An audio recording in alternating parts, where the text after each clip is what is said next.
All right, here's the video for lab 6 of Tech 1811. So here we're going to be looking at Thevenin's theorem and also max power transfer.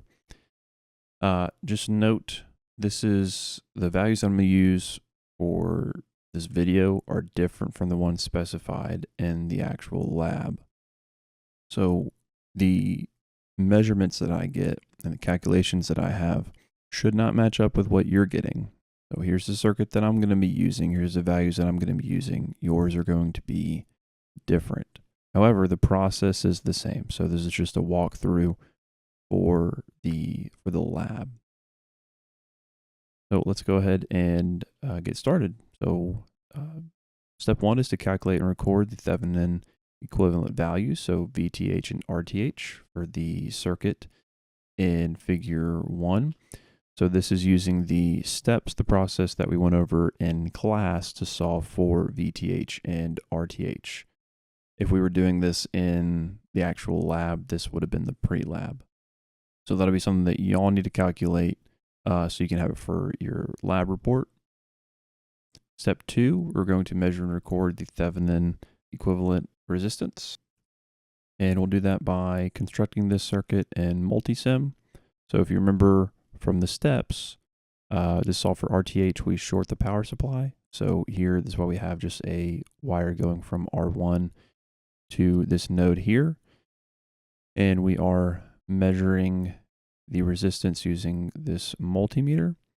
We do have a ground here. We are going to have to include that. So we'll add that in as well.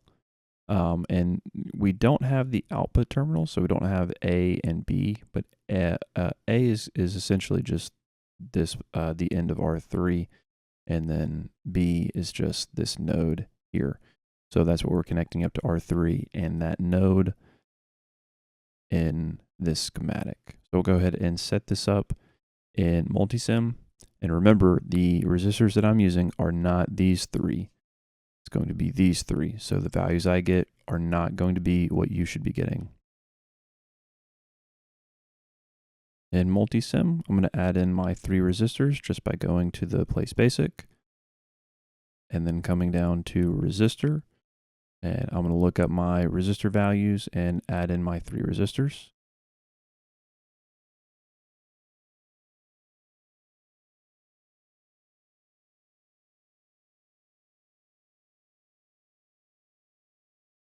And change the orientation of R2.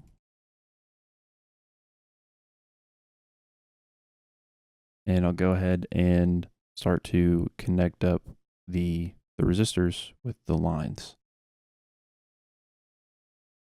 So R2 is essentially like this other branch. So I can just connect that up to that line there, and you'll see the node. So I place it there, it generates that node for us. The ground is going to be in the place source. So we'll go to place source.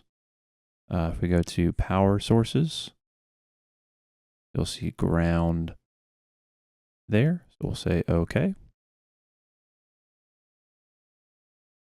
Add that in and connect that up to that node. Then we'll add in our multimeter.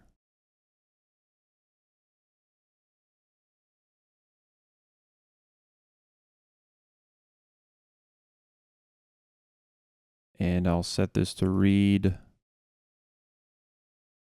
ohms. And we can run the simulation. And I'm getting 4.488 kilo ohms. And remember, this is not what you should be getting. You should be getting a different value. I just happen to be getting 4.488 with the resistors that I am using. Now we're going to be getting a lot of information in this lab, so I'm going to place all of my data in an Excel spreadsheet. I'll go ahead and pull that up. Say RTH. That was 4.488.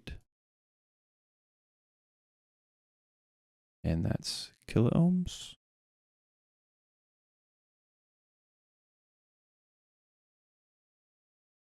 RTH is 4.488 kiloohms. I can go ahead and stop the simulation. Let's go back to the handout.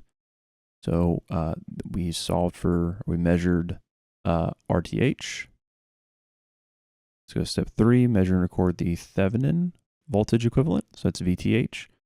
Here we are inserting the power supply, and with that multimeter, we're resetting it to read voltage. So we'll add in our power supply and measure for the voltage at the output terminals.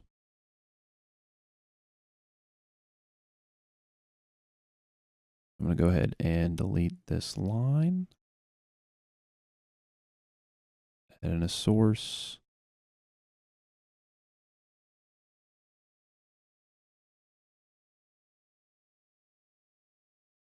Connect this up.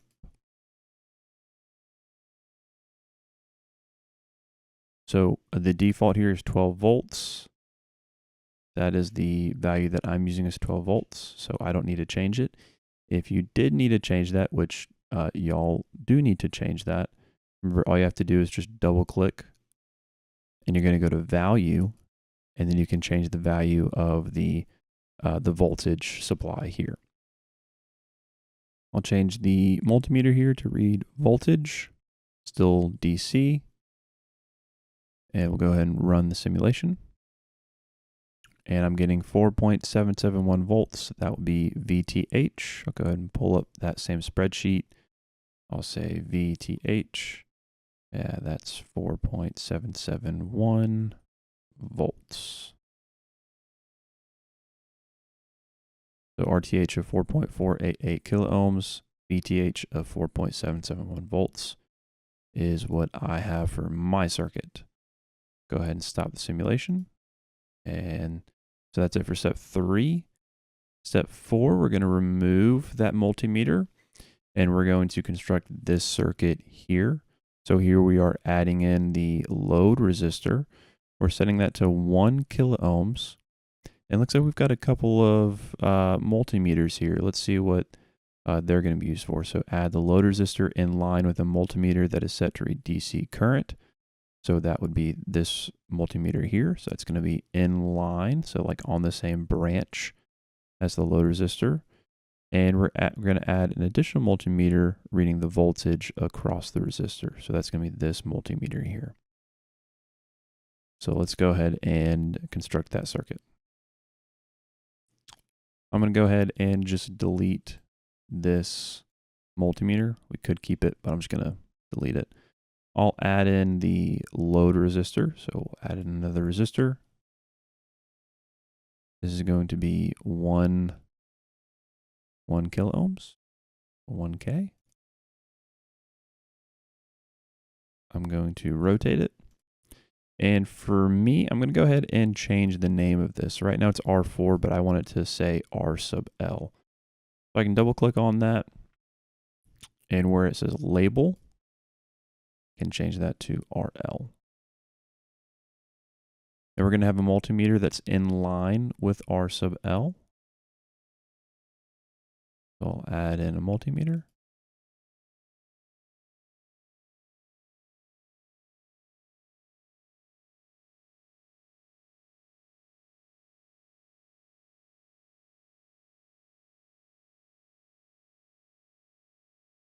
Connect that up, and we'll have another multimeter.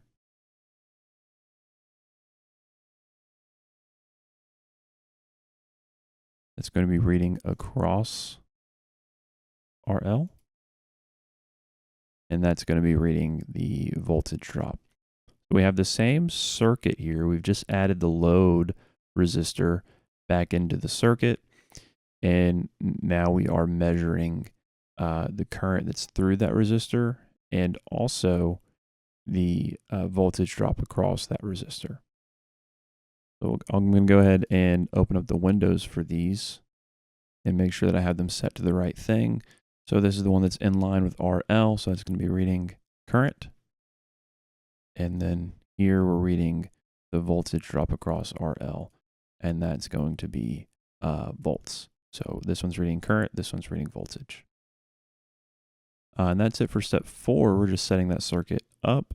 Step 5, we're going to run the simulation, measure and record the voltage drop across the load resistor. That's going to be VRL, and the current through the load resistor. That is IRL. So for this setting. So I'll go ahead and run the simulation. And I'm getting some small values here. And according to step 5, we're supposed to measure and record these values for that RL setting. So after this, we're going to set this to 2K, the load resistor to 2K, and we're going to be doing the same thing multiple times. I'm going to go ahead and set up a little table here, a couple little tables in Excel, so that I can record the voltage drop across the resistor and the current through the resistor for multiple settings. And then you'll see in step 6, we're going to be using the measured voltage and current values to calculate and record the resulting power. So we're going to have a table that has the RL setting, the voltage drop across RL, the current through RL, and the power dissipated by RL. So I'm going to go ahead and just get that set up in Excel.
Okay, so let's talk about what I just did. I have 2 tables here, and this is just the initial measurements. So I don't know if everything's going to be millivolts or if everything's going to be microamps. If it was, we could account for that, but I don't know. So right now it's just initial measurements, and then I'm converting that to base values here. That way I can just multiply our current and our voltage to get power. So P equals IV, which is going to be current times our voltage in base units. And I can just I don't have to worry about, well, was this milliamps or millivolts, or was this milliamps or microamps? I don't worry about any of that. Everything here is base values. That way, if, let's say when we get to the 7 kilo ohm load resistor, maybe it's just volts, right? Or maybe it's milliamps. I don't have to worry about that. So that's what I'm doing here. So this cell is referencing the cell for the voltage. Now this is in millivolts. So millivolts, I have to convert that back to volts. I've just multiplied it by 0.001. That's going to move the decimal over 3 places to the left, which is times 10 to the negative 3. That's milli. And then I've done the same thing here for the current, except I've multiplied it by 6 decimal places over, since it's micro. So micro is times 10 to the negative 6. And then for power, so this formula is just voltage times the current. So P equals IV. So the power dissipated by this resistor is multiplying the voltage times the current. And again, this is going to be in watts. So not milliwatts or anything else. It's just watts. So we can convert later if we need to, but it might make more sense to just get it into base values and use just the base values to compare everything from the 1 kilo ohm resistor to the 9 kilo ohm resistor. And so if we go back to the handout, so 6, we just did that. So we've got a table for these values. Step 7 is saying to stop simulation, change the load resistor for a 2K, and repeat steps 5 and 6. And we're going to repeat this again and again for the 3, 4, 5, 6, 7, 8, and 9 kilo ohm resistors. So we are just changing the load resistance value, running the simulation, recording the voltage drop and the current, and calculating power. So if I go back to multisim, I don't have to delete this resistor and reconfigure anything. All I have to do is I'll just double click on this resistor, and I'm going to go to the value. And for the value, I'm just going to say this is now a 2 kilo ohm resistor. So now it is 2K, and I can rerun the simulation. And here are my values.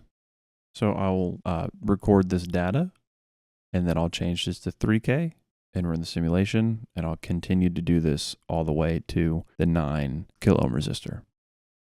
Okay, so that is all of the resistors. So there is all of the data that I collected. Now remember, your values are going to be different. So here's the initial measurements, and then here's the base value for voltage, current, and the power dissipated by the load resistor set to these values. I'm back at the lab handout. So that was step 7. Step 8, we're going to adjust the load resistor to the RTH value measured in step 2. And we will repeat steps 5 and 6 one more time, and we'll record the results. So we're still measuring VRL and IRL, and then we are calculating the power dissipated by that resistor.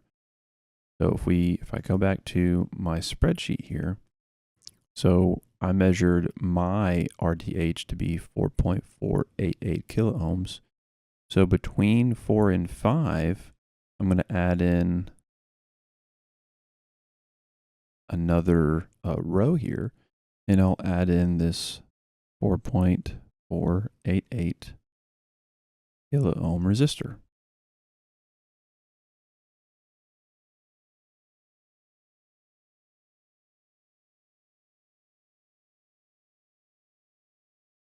So back in multisim, I'm going to change this to the 4.488 kilo ohms. 4.488 kilo ohms. So that is the value. So now I've set the load resistor to what RTH equals. And I'll run the simulation, and I'll record what I got.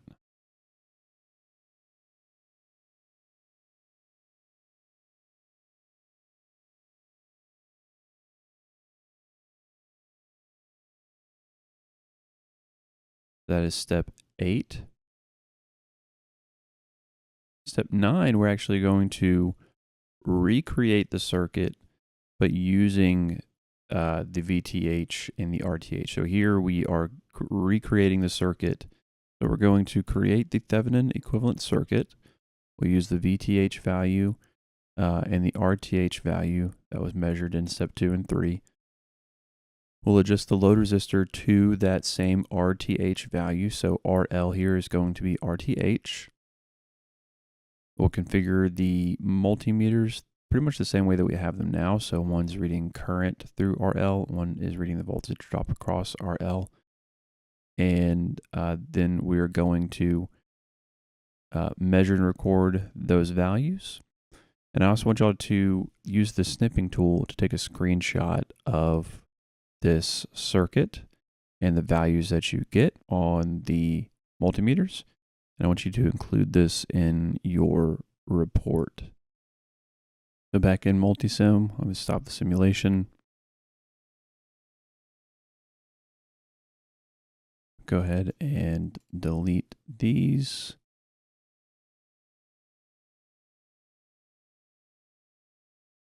And this will be the 3 resistors. So I'm going to rename these, and we'll reconfigure this. So let's look at the voltage supply here. So this is going to be VTH. And the value is going to be what we measured VTH to be in steps 2 and 3. So I have VTH to be 4.771 volts. So I'll say that's 4.771 volts VTH. This R1 is now going to be my RTH.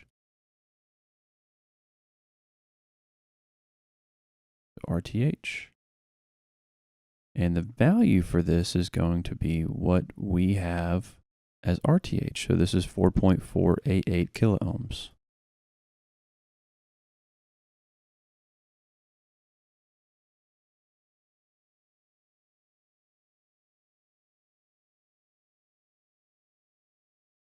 And this resistor here,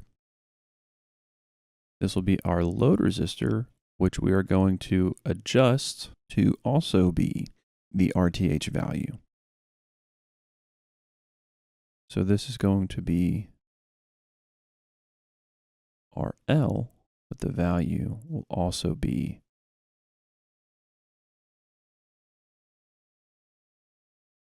4.488 ohms.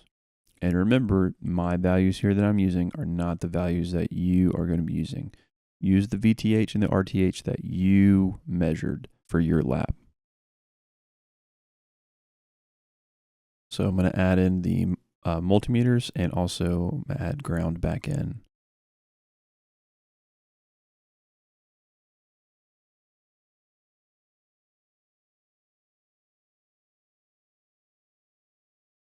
So I've got VTH, I've got RTH, I have a multimeter in line with RL, and the RL is also set to RTH, so with that 4.488 kilo ohm value, I have a multimeter that's reading the voltage drop across that resistor, and I added in my ground.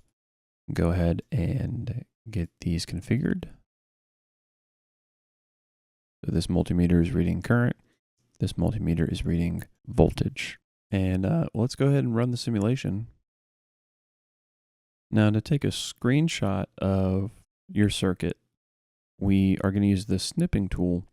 If you go to the search and you search for snipping tool,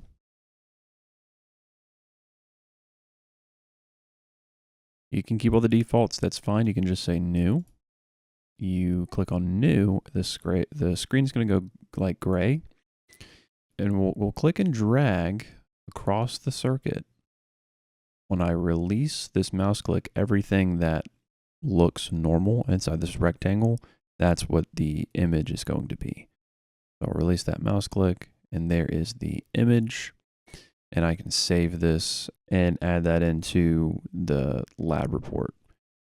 So step 9 also says to record the voltage drop and the current for this setup. I can do that here as well. We could just say, step 9.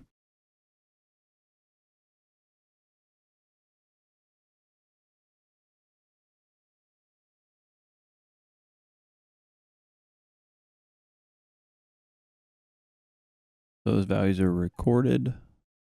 That's step 9. And then step 10, we're going to create a power versus resistance graph, like the one shown in figure 6. We'll look at that in a second. There should be a data point for all 9 of the RL values and the RTH value from step 8. So we'll have 10 data points. And we're going to identify the RTH value on the graph. So here's our x-axis for the load resistance value. And then our y-axis is the power.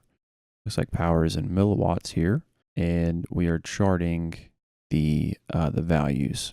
And what we should have, if we remember max power transfer, the max power should be transferred to the load when the load equals the internal resistance.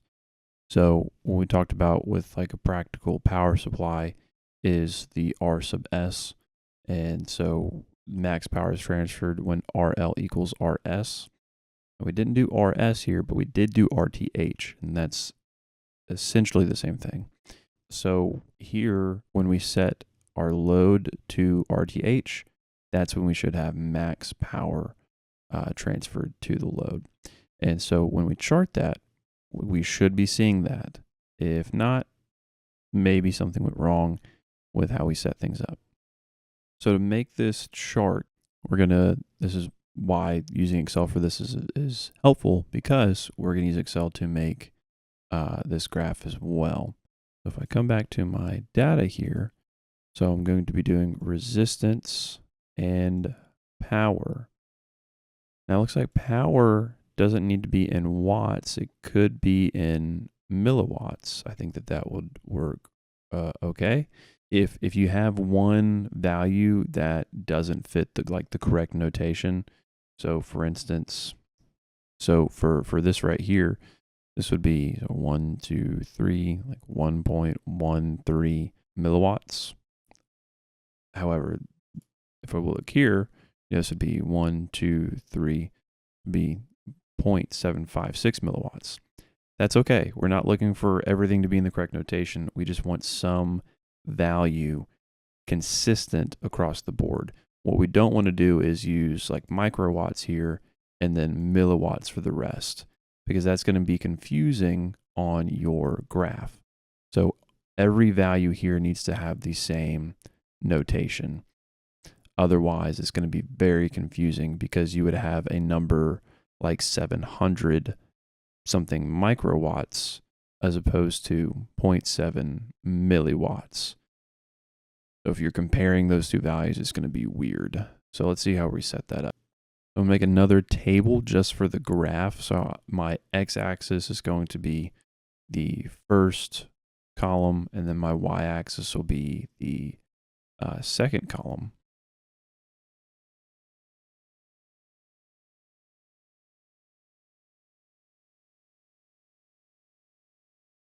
In the columns, for the values, we don't want any letters or symbols. So I don't want like the kilo ohm to be in the row. So the header, you'll see here we have kilo ohm and then milliwatt. That way I can just put the number here, and the units are in the header.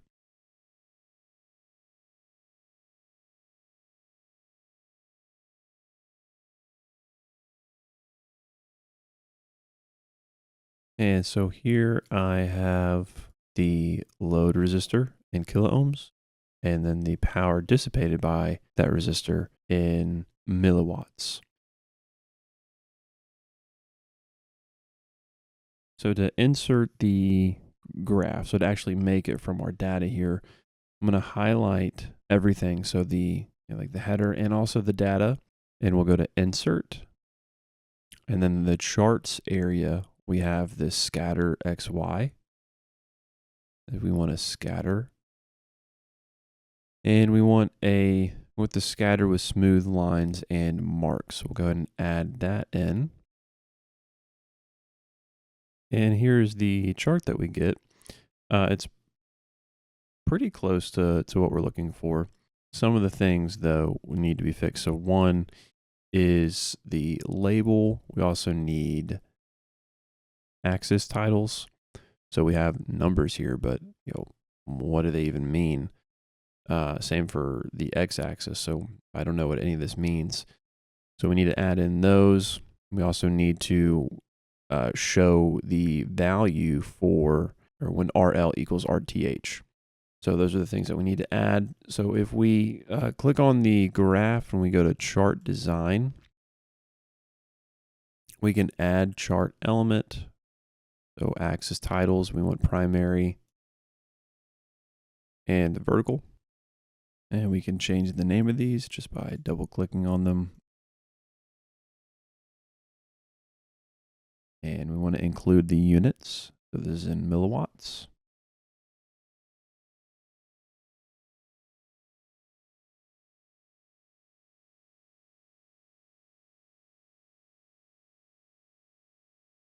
use whatever your unit you're using. Oh, this is in kilo ohms, see?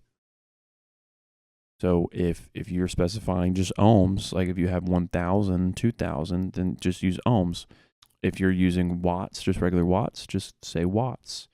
Use whatever unit you are using. We'll change the title here as well. And the last thing that really needs to be done for this graph is we need to identify when RL equals RTH. So we need to identify that on the graph. So find the point where the x-axis is the 4.488 or whenever RL equals RTH. And that's, for me, it's this one here. When I click on it, you notice that like everything gets highlighted. If I applied the call out now, then it's going to call out every single one of these points. I don't want to do that. I just want it to call out this one, or this one rather. So I'm going to click on it again, and you notice that now just that one is selected. So that's what we want. We want to only select that one. And we'll go back to chart design, add chart element. We want data labels. And we'll just add in the data callout. That's going to call out the X and the Y. And I want to move it so that it's not blocking half my graph. So I'll click on it once to select it, and then I can click and drag to move this around. So that's going to call out that specific point.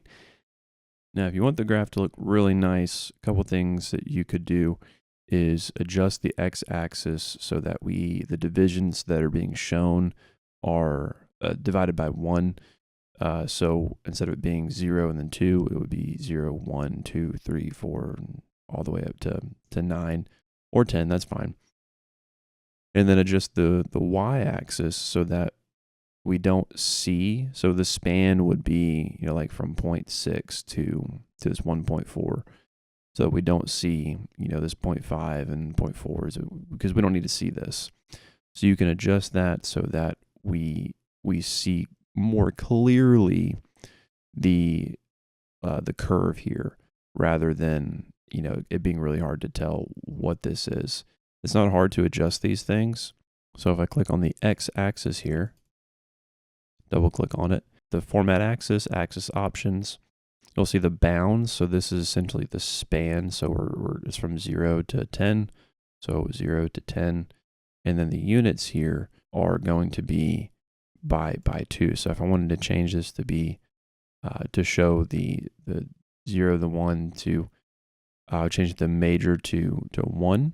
And that's what we want for the x-axis. So, we can show the 0 and the 10, that's fine. To change the y-axis, we're just going to click on the y-axis. And here you can see we're showing from 0 to 1.4. If I just want to show from, let's say, 0.6 to 1.4, I'm going to change the minimum on the bounds to 0.6. And it looks like we could do something like 0.7. Let's try 0.7. So even that looks good. See, the closer that we're zoomed in on the actual data, then the better the curve we actually see. So now it's a lot clearer to see that this point here is the top of that curve. So it's starting to arc over there and then come back down. Whereas before, it was really hard to see. Now to save this, to put this into your report, if you right click on the graph, you can actually save this as a picture. So you can save it as a picture and load it or import it into your report, just like you're going to do with the image of the Thevenin equivalent circuit.